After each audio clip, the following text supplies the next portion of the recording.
मूसेवाला की हत्या से पहले शूटरों ने मीटिंग की थी और इसी घर में उन हथियारों को रखा गया था। हरियाणा के इसी घर में ग्रेनेड्स, AK-47 के 5 पिस्टल और डेटोनेटर छिपाकर रखे गए थे। किरमारा गांव के इसी घर में ही शूटर प्रियव्रत उर्फ फौजी और उसका साथी अंकित रुके थे। ये मकान कार खरीदने और बेचने वाले रमेश का है। शूटर प्रियव्रत फौजी और अंकित फतेहाबाद के होटल कारोबारी प्रदीप के साथ पहुंचे थे। तो ये बड़ी जानकारी आ रही है, कैसे पूरी साजिश को रचा गया, किरमारा गांव में हथियारों को छिपाया गया और साथ ही साथ रमेश नाम के कारोबारी का ये जो मकान था, इसी में हथियारों को रखकर पूरी प्लानिंग सिद्धू मूसेवाला के मर्डर केस की गई थी। हरियाणा के किरमारा गांव के जिस घर में दोनों शूटर रुके थे, घर रमेश का था, जिसके 2 बेटे नवदीप और मनीष कार डीलर प्रदीप के परिचित हैं।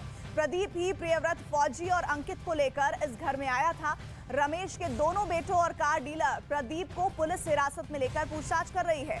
सूत्रों के मुताबिक दोनों शूटर इस घर के अंदर सिद्धू मूसेवाला की हत्या से पहले एक कमरे में कई घंटे तक रुके थे और अपने साथ लाए घातक हथियार भी इसी घर में छिपाए थे। और इसका खुलासा तब हुआ जब दिल्ली पुलिस ने प्रियव्रत फौजी को पूछताछ करके जानकारी हासिल की है।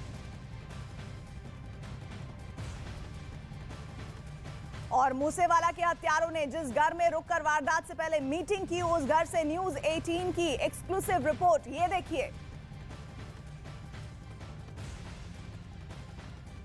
न्यूज़ 18 इंडिया आपको एक्सक्लूसिव तस्वीरें दिखाएगा, एक्सक्लूसिव वीडियो दिखाएगा और एक्सक्लूसिव आपको बताएंगे कि सिद्धू मूसेवाला के केस में एक नई कड़ी सामने आई है और वो है उनके वो 2 शूटर जो दिल्ली पुलिस की गिरफ्त में हैं। दोनों शूटर किरमारा, जो फतेहाबाद के नज़दीक हरियाणा में पड़ता है, किरमारा के इसी घर के अंदर 2 शूटर प्रियव्रत और अंकित पहुंचे थे।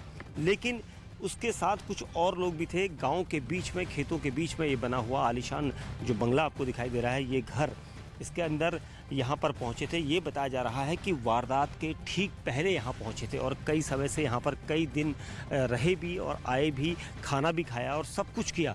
उसके बाद यहाँ से कुछ हथियार जो उनके थे, जिन्हें दिल्ली पुलिस की स्पेशल सेल ने पकड़ा था, वो इसी घर के अंदर से पकड़े गए थे। मैं आपको तस्वीरें दिखाऊंगा। ये घर रमेश लोचन का है और यहाँ पर जो हथियार लाए गए थे, बदमाश जो आए थे, प्रियव्रत फौजी और अंकित, उन्होंने इस गोडाउन का, जो यहाँ पर ये स्टोर आपको दिखाई दे रहा है, यहाँ पर पिस्टल, ग्रेनेड और डेटोनेटर जो उनके काम के नहीं थे, क्योंकि कई सारी चीज़ें थी, जैसे AK-47 का एक पार्ट यहाँ पर रख दिया। उसके साथ ही 315 की जो एक गन थी वो यहाँ पर रख दी, छुपाकर इसलिए रखी थी ताकि यहाँ से उन्हें बाद में ले जाया जा सके। ये वो हथियार थे जो सीमा पार से, तरनतारन से होते हुए इन शूटरों तक पहुँचे थे, लेकिन कुछ चीज़ें ख़राब थी जिनको यहाँ पर छिपाया गया था। लेकिन इस घर के अंदर रहने वाले जो परिवार था, उन्हें इस बात की जानकारी नहीं थी कि वो कौन है, क्योंकि प्रदीप नाम का एक शख्स, जिसे दिल्ली पुलिस की स्पेशल सेल ने अपनी हिरासत में लिया है, वो यहाँ पर पहुँची थी और इसी घर में, इसी जगह पर दोनों शूटर प्रियव्रत फौजी और अंकित प्रदीप नाम के उस शख्स के साथ पहुँचे थे।